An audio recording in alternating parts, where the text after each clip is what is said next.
we first week, wholeheartedness to Evans is that practice of connection and relationship, even when risk is involved, and that's true for God too. She led us to think about how certainty is actually the opposite of faith and doubt, which are not opposites. We talked about God's vulnerability from Jesus' birth to God's persistent and risky love of us now. And then last week, we talked about know-it-alls and open-hearted wanderers who express their Christianity differently in relation to certainty. And then about how heart is one way we experience and love God with our whole being. Knowing God's not just with the mind. And finally, that God's love and God's hate are two ends of a continuum in how Christians have understood God. And many of us may be somewhere in the middle because we have to account for the righteousness of God too. So I'm going to propose tonight that we talk about 1, loving enemies, and 2, loving difference, and 3, loving scripture anew. And I have to say this, I've sort of mentioned this before, but selecting ideas for discussion from Rachel Evans' book is like going into a rich and glorious flower garden and trying to put together a small bouquet of perfect flowers, because there is so much that is interesting and worthy of discussion. We can't do it all. So I've made those selections, and I want to ask you this. Would you like to offer your own suggestions about topics this week or next?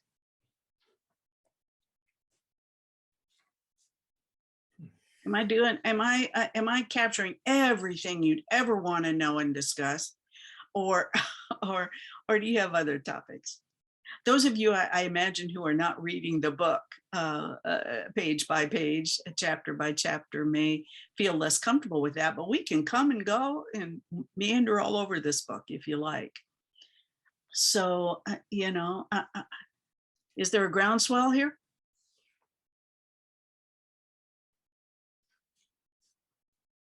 All right.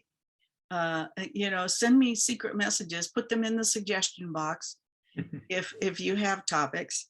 I do want to, by the way, get some feedback. Do I talk too fast? Okay. Do I give too little time for discussion?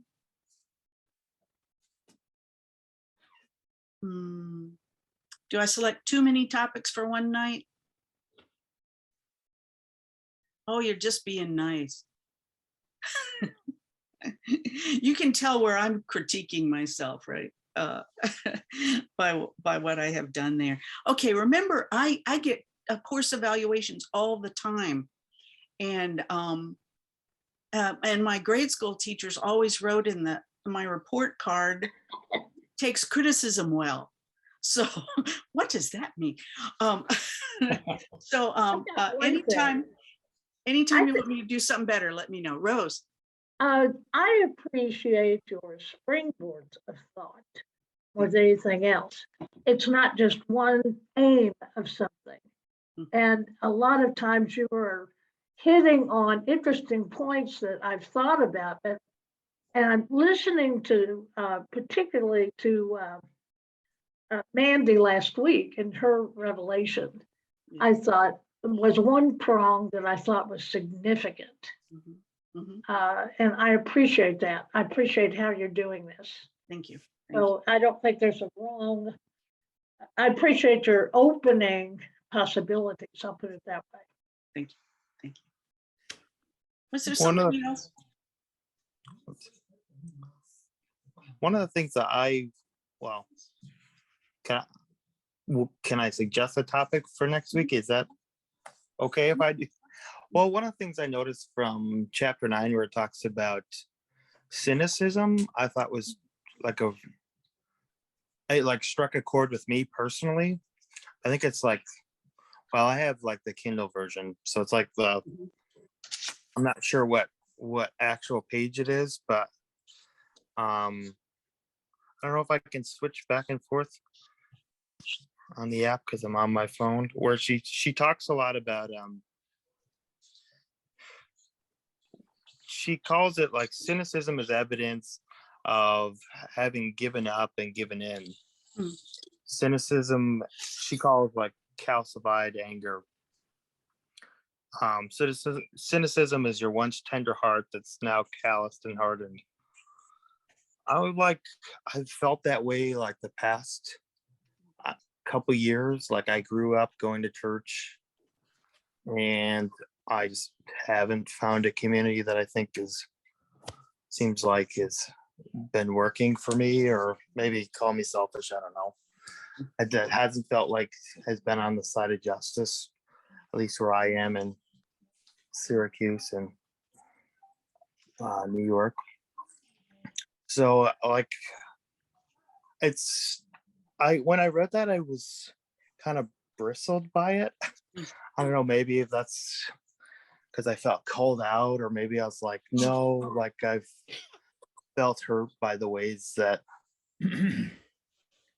sometimes I felt excluded or like used by the church in the past. Mhm. And so it's been like, I don't know, as a therapist, I'm like, seems like the body, everything that the body does is for its own protection. It's created good, at least in my experience. So when, like, I don't know, emotions keep us protected in a sense, it feels like that cynicism for me has felt like protection, which is maybe the opposite of vulnerability that we talked about. But I feel like, at least for this season, like when I heard that, I kind of bristled a little bit. So it was challenging, but also like, I don't know. I like felt like I agreed in some sense, but also like disagreed, if that can be at the same time. Mhm. So that was my 2 cents. Mhm. Yeah, that's good. And actually, anybody else interested in that right now? Yeah, let me direct those who have a copy of the book that John is talking about something raised right at the beginning of chapter 9. So if you have the book, it's pages 104 and 105. And I appreciate you bringing up that paragraph. I had marked it too. By the time she gets to page 105, she talks about it as a kind of protective distance, compressing and solidifying the layer beneath, distance from your pain, distance from others' suffering, distance from the possibility that things might be more complicated than they seem on the surface. Cynicism feels like spiritual Novocaine, numbing your whole range of deeply human emotion, because those feelings reflect frightening vulnerability and open up the possibility of yet more disappointment. Yeah. I can see why, John, you would bristle and yet have a flash of recognition. Yeah, like it feels important that, and I like that she acknowledges it is understandable, Mhm. because I felt that in a lot of ways. And like I grew up feeling like the church was like a best friend. Mhm. I was really involved in, my church community, but also it's being in like a social worker. It seems like it's like oftentimes, at least in my community, it's been like everything that's been oppressive, at least in, my community. So it's been like, which is so strange. It's like upstate New York is like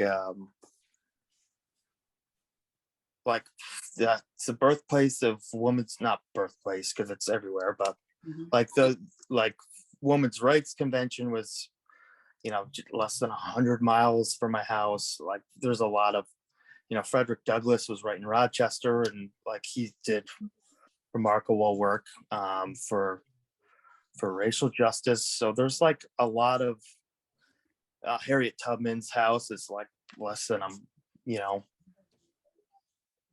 20 miles from my house. So like there's like a rich history, but there's also like a lot of, that's back then, but there's also like a lot of disparity, and there's, in my church experience, there's like a lot of misuse of funds, and there's a lot of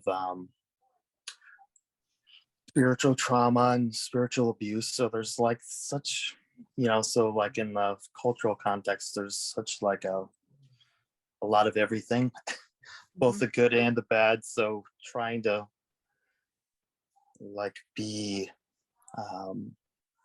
part of the church that's been that way, it's been difficult. Seems like it's, at least in my church experience, it's been on the wrong side of justice, like more times than it has been on the right side, at least locally. So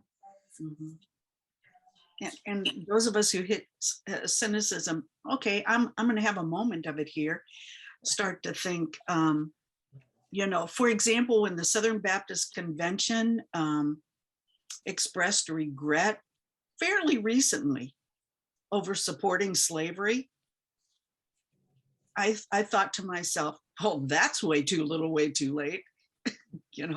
That was, yeah. I mean, the level of disappointment over so many things, from those larger social justice issues to the ones that hit us squarely, like homophobia in the church.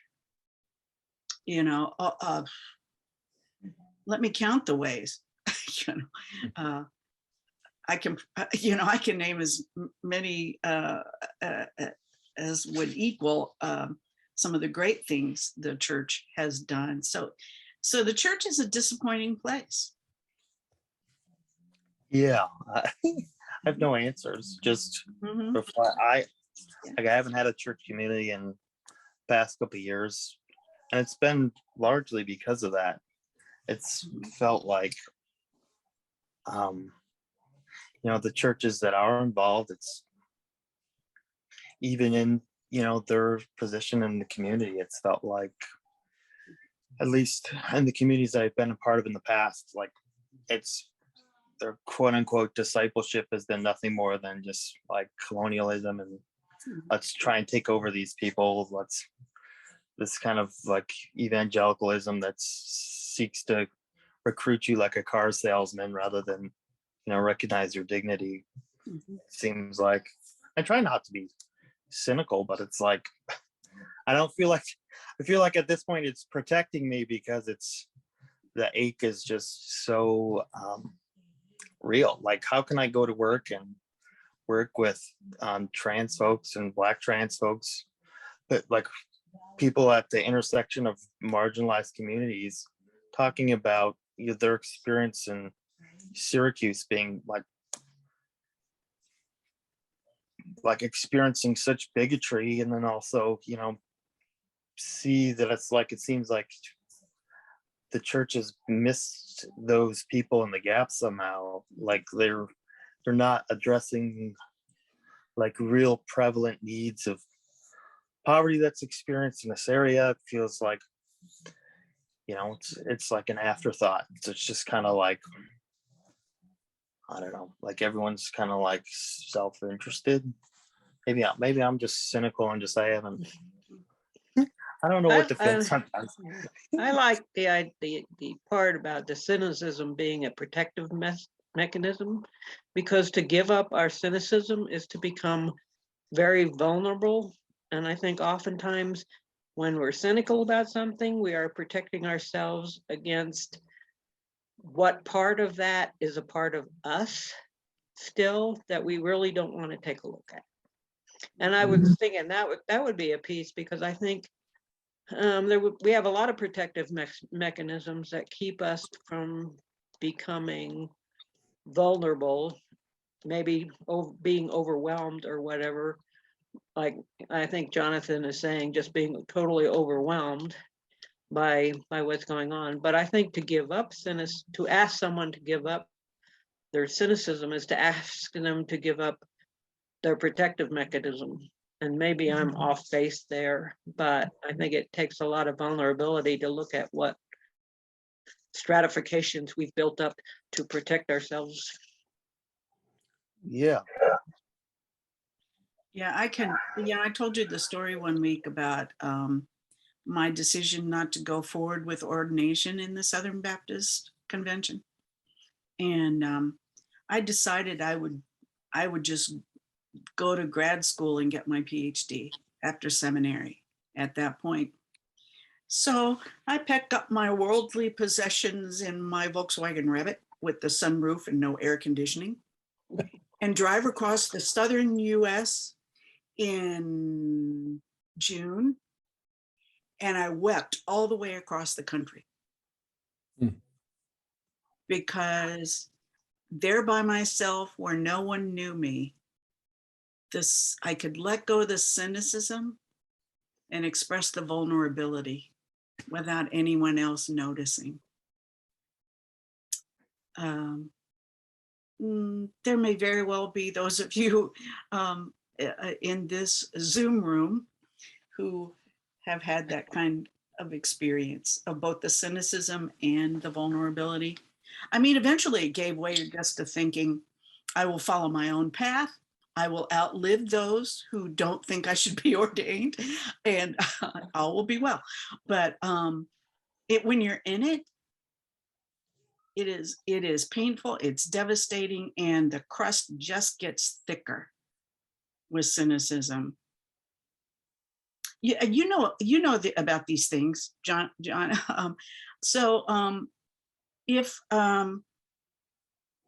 If I don't express my vulnerability somehow, is my cynicism going to grow deeper? Am I going to explode or something? You may get depressed. Yeah. Which I feel like I am. But that's another separate thing. But I'm pretty sure the whole world is depressed right now. Oh, definitely. If I had $1 for every youth I've seen in the past, even just a few short months, youth mental health is like exploding. At least in my area. I'm sure. I'm sure everywhere. For sure, everywhere. Yeah. If you don't express your cynicism, and if you don't express, then the church goes unnotified that the church is an instrument of harm. And thank you. And Rose, you were going to say? I am.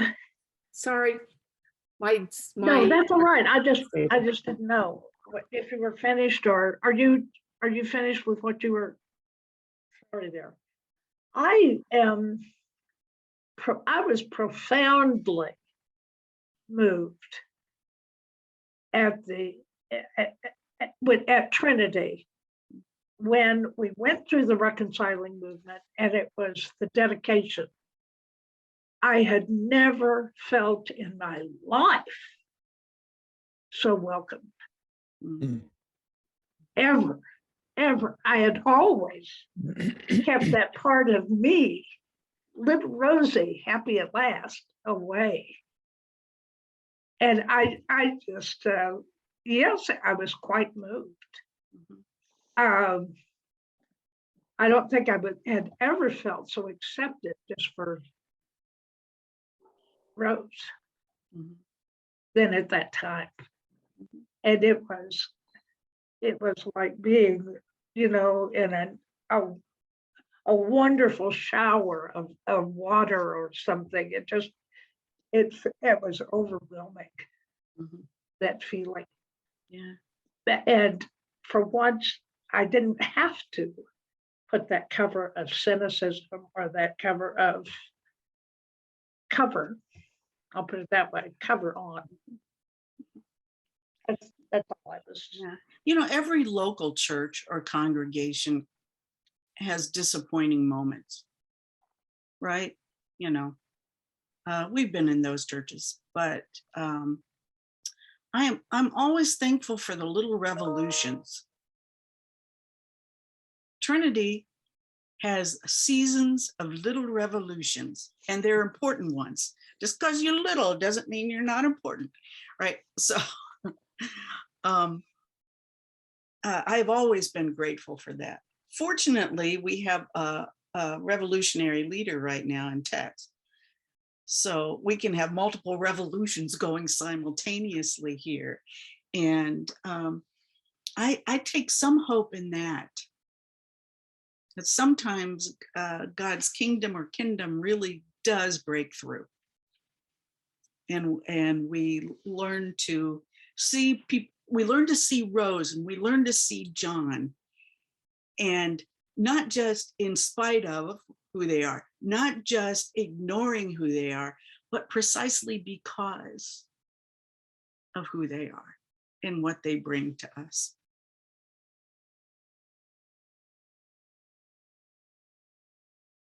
Anybody else got something on the cynicism topic?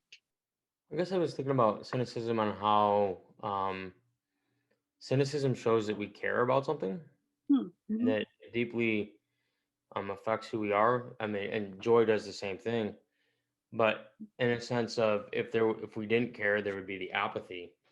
And I think cynicism shows us that there still is like some fight of wanting to rearrange or to fight for that thing for it to be right. Mhm. I think for me, it's easy to be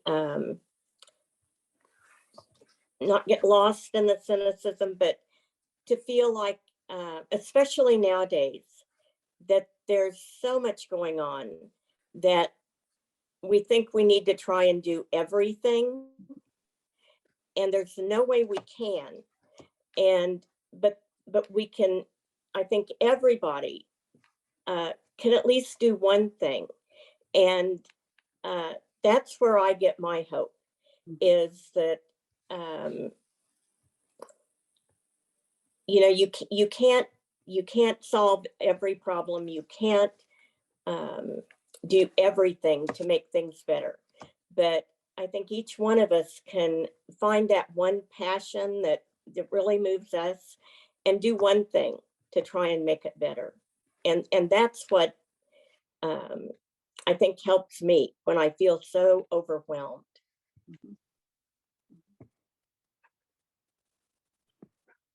Anybody else?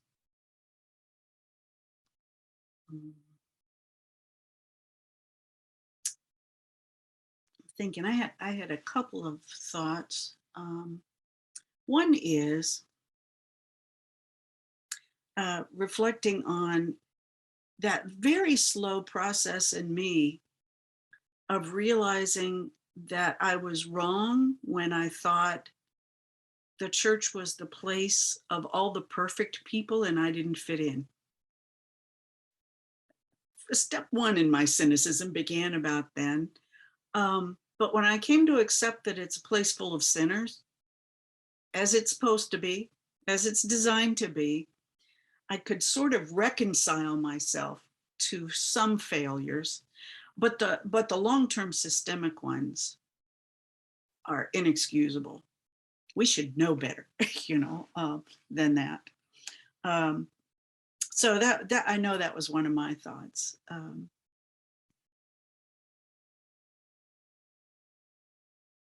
I can't remember the other one, but that's all right. You don't have to know everything I think in one night. I think for me, I've lived in cynicism for most of my life, as far as back as I can remember, and actually in seminary and Sojourners, those were kind of two parts of a significant healing journey for me. And so I kind of have my safe places where I can still be snarky and cynical, and sometimes that gives me my voice to be an advocate for others.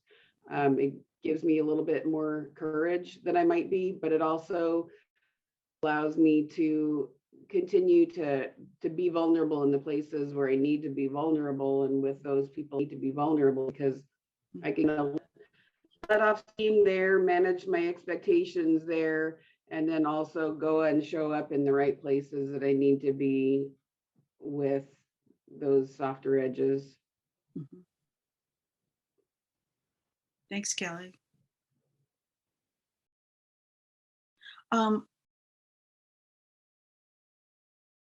Welcome glad you're joining us. Good to see you. We've just been talking about cynicism in a spontaneous way, especially relating to pages 104 and 105 of Held's book, Rachel Held Evans' book. Is it okay if we move to another topic? Does someone else have a topic? Or shall I go into my other, one of my other ones at least? And it's interesting, John, because the first topic, loving enemies, kind of fits in with cynicism here, I think, interestingly. Well, Yeah, it kind of does. I know I've often had the question posed to me, you know, through sermons, Sunday school and whatnot, who is my neighbor? And, you know, we always talk about that when we reflect on, you know, what it really means to say, love your neighbor. But Evans gets right to the heart of things when she writes about loving your enemies. And perhaps I'm putting some things together here, but that's okay, because sometimes it's good to take pieces from different parts of the same book and see how they intersect. But if we look at page 86, for example, she writes this: embracing God's love for creation isn't some trite form of positive self-talk. It's not a wave of the hand that says everything's good or we're all fine. It's the complicated, challenging, and unwavering conviction that every single person is created in the image of God and loved by God, even your enemies and even you. And then she cites Lisa Sharon Harper, who writes, to slap another person is to slap the image of God. That makes it pretty graphic, doesn't it? Okay, well, I was struck by that piece. And then you get to the end of page 87, and she made me think about my generic love of all those made in the image of God. That's easy to say, right? I think our conversation about cynicism says it's easy to say generically, I love everybody because they're all made in the image of God. But then you actually try to do it, and it becomes a little more difficult. I loved a passage on page 87. I think I still have it marked, where she writes, whatever wrath God feels about injustice and our complicity in it, whatever anger God directs at the human capacity for evil flows out of love. Sounds like a point made by someone recently in this conversation. And she goes on, God gets angry at sin because sin hurts the people and the creation God loves. God rages against child abuse and rape, racism and white supremacy, homophobia and biophobia and transphobia, ableism and ageism, misogyny and exploitation, cruelty and consumerism, because these sins denigrate the dignity of those whom God made and dishonor the beauty of the world that God made. Because these sins defy God's love, because these sins go against God, who is love and who in and through that love created everything we see, including you and including me. And I thought, there, she's done it. She has named all my enemies in one paragraph: the child abusers, the white supremacists, which means partly self-hatred for me, people who are transphobic. I mean, she's really hit most of them, if not all of them, right? And so that was an interesting coincidence of text for me. And remember last week how I mentioned I wish she had said something about God's righteousness in the midst of talking about God's love and God's hate? I think she's starting to get at it here by this chapter. So now that she's helped me name my enemies, I think Evans is right. This loving business is complicated. And it's not helped by the polarization in our nation.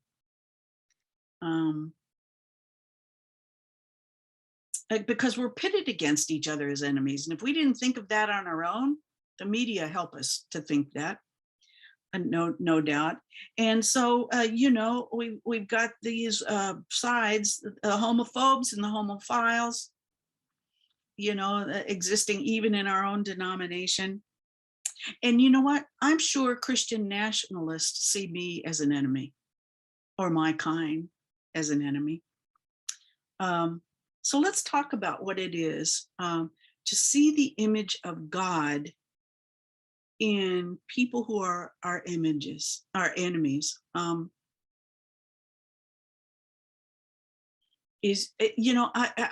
curious, is your anger at those people, at your enemies, rooted in your love for them, the way God's wrath is rooted in love? And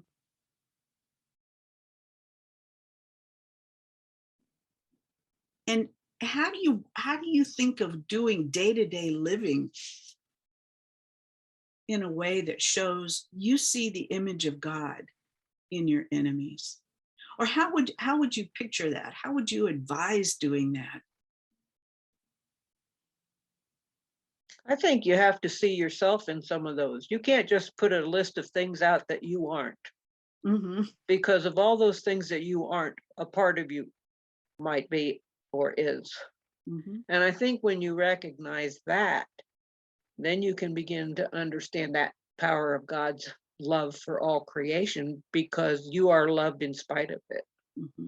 But I don't know where I'm going with that, but I really think that people put themselves on a pedestal and then what do you want to say? Don't love the other people. Mm-hmm. You know what I'm saying? When actually, if we look at it, there's very few of us in this picture that still don't benefit from white privilege. Mm-hmm. And we don't go and say, oh, we're not going to do that anymore.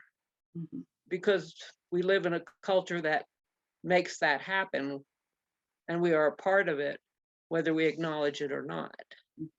So if we acknowledge that we are part of the problem, then maybe it's easier to look at how God's love in us and through us can be spread to others. Mm-hmm. That's just my opinion. I mean, just my thought. It's a fruitful one. What else do others think?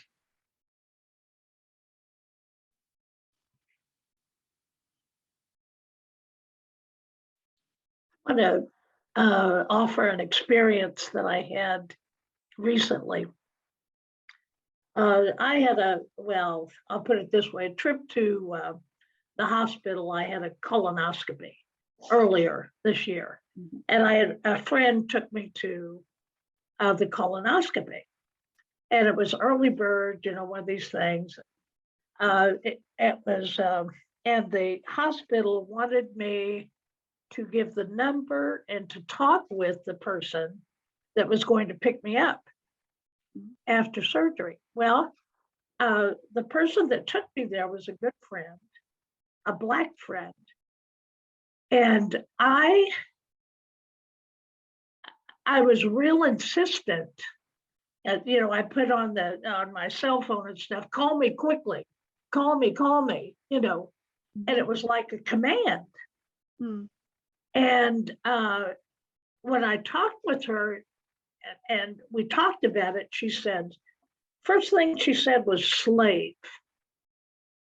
And I felt like, I had made her feel like it was a command, like a slave. Mm-hmm. And I appreciated so much her comment there, because yes, it was. Mm-hmm. I was giving her a command, and there was no way that I was out of order. And I called her back and I talked with her about that. I said, you are absolutely 100% right. Please. Well, I thanked her for one. And I said, help me with that. Mm-hmm. But indeed, I didn't like putting her in that position, truthfully. Mm-hmm. anyway, that was her comment, and that was my reaction to it. And I felt like, I don't think I've ever seen such honesty with her comment before, but I'm glad it was there. And that honesty wouldn't have been possible if the two of you hadn't bridged a divide already. But true. Yeah.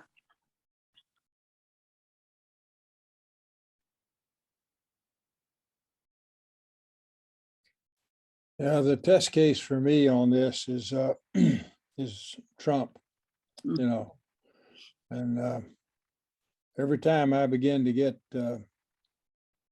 happy with myself, I think about my feelings toward Trump, and I don't know that anyone has, well, maybe Hitler, of course, but he would even be worse. But I don't know that anyone has ever so epitomized to me some stuff that's really evil. And yet, as you suggested earlier, made in the image of God. You know, that orange man is in the image of God. And so what am I going to do about that? You know, and that's really tough for me. That's where I really come up against my own theology. I mean, what I believe, and the way I regard that man. I've got a lot of work to do there. You know. Hey, you can still believe somebody's made in the image of God.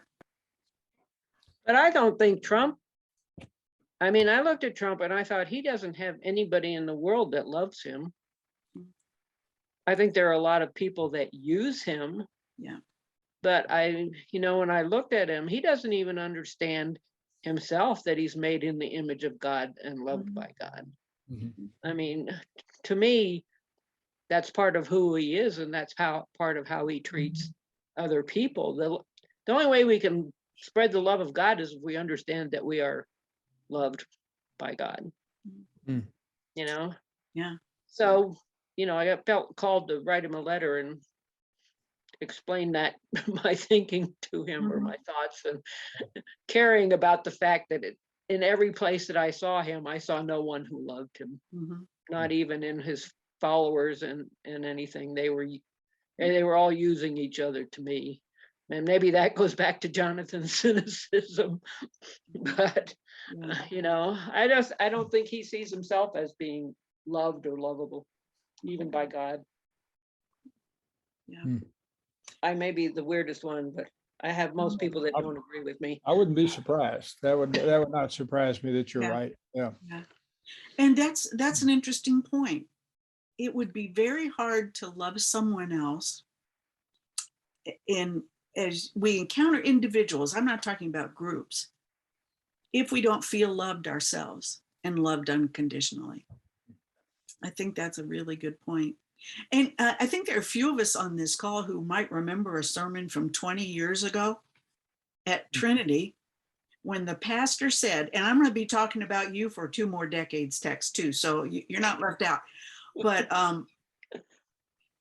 I can remember David Belt preaching a sermon on loving your enemies, and he concluded with the big moment when he says, I am even to love Fred Phelps. And I thought, no, that's going too far. I'll stay with this church, but I'll have to think about loving Fred Phelps. I think I remember that when Nancy, and I remember the choir standing on the steps of the church singing to Fred Phelps. And, I think when I think of Trump, I think he and Phelps a lot alike. And that is hard. But I think one of the things, I think Ina touched on it, I think in order to love your enemies, you have to be able to love yourself and accept yourself. And you have to be able to, I think, to listen with your whole heart, and that's where it's really hard for me to do, to other people. I mean, and especially those that you don't agree with, and to hear their story. And that is hard, because I tend to, if I don't agree with them, I'm not sure I could sit down and have a conversation with Donald Trump without exploding, or a Fred Phelps. But, I think when we are able to listen to other people and hear their stories, that's a start.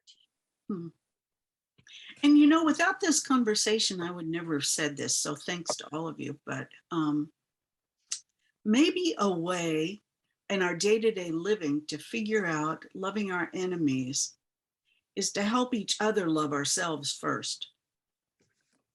I may not get to the part where I can love me, but if I can be present to facilitate and express love about and to somebody else, maybe I'll be creating a little more space where the conversations face to face can start to happen. Nancy, can I say something here? Of course. So I think about community. And I think there are times when we do not see in ourselves the image of God, but within the community, someone in the community can see something in us that is the image of God. And that's the power of community, in being able to receive, if you're open to it, the gift of someone else loving you before you really recognize your self-compassion. And that's the kingdom. That's the body of Christ, affirming the image of Christ wherever it, as text said, pops up unexpectedly.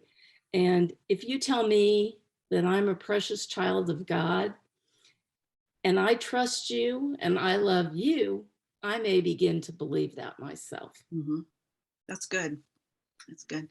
And it's not unrelated to Jonathan helping us see cynicism as a shell that covers up our vulnerability.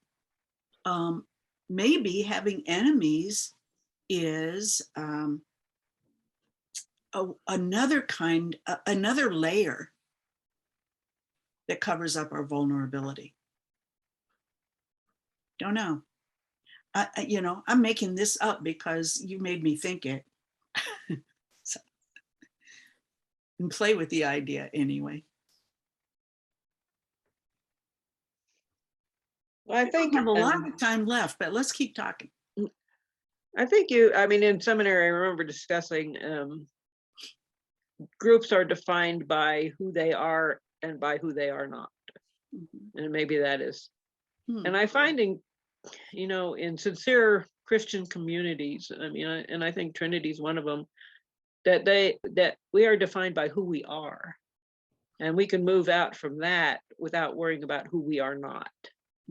That's the starting point. But you find a lot of people who set their Christian beliefs up in terms of who they are not. Now, I know there's some kind of a thing, some story there, some fairy tale or something that talks about kind of like, I don't know if anybody knows what I'm talking about, but anyway, that says, do we need to define ourselves by who we are not? Or are we totally defined by what totally defines, or not totally, but in major part defines who we are? And so I know I have friends and they're pretty much defined by what they have. Is that, what they have defines them. So if they lost everything they had, I even asked them, wouldn't you be the same person as you are if you lost everything you had? And she said, no. Just flat out, no. What I have makes me who I am. Okay. So, I don't know if that has to do with what you were talking about. Yeah. But we're so busy defining ourselves by the teams on which we play that we get so busy judging the other team and trying to compete and defeat that we miss a lot.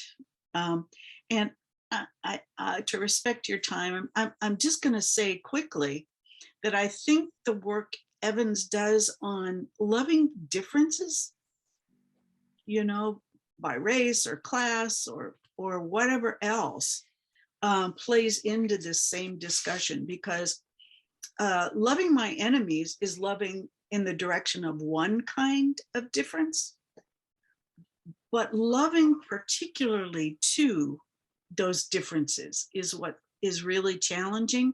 So so Rose gave us an example that when we're in a mixed race kind of friendship that or other relationship or partnership, it's only going to work if we have that kind of trust that lets us see the difference and live into what it is to love across that difference. It means we have to speak and love differently than we would in a homogenous group, right?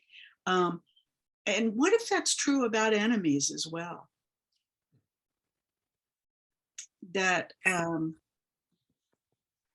if we set aside the teams and figure, you know, I often want to ask someone who is totally at a different part of this continuum or spectrum than I, what's at stake for you here?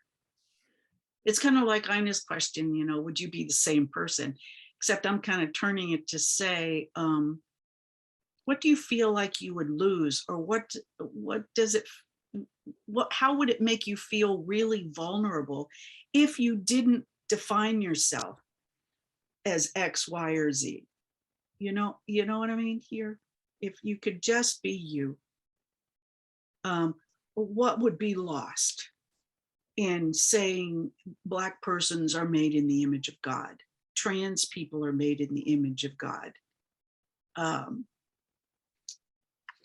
women are made in the image of God, you know, you know, all the things I could go into here. But I'm going to have to bring us to a time of adjournment.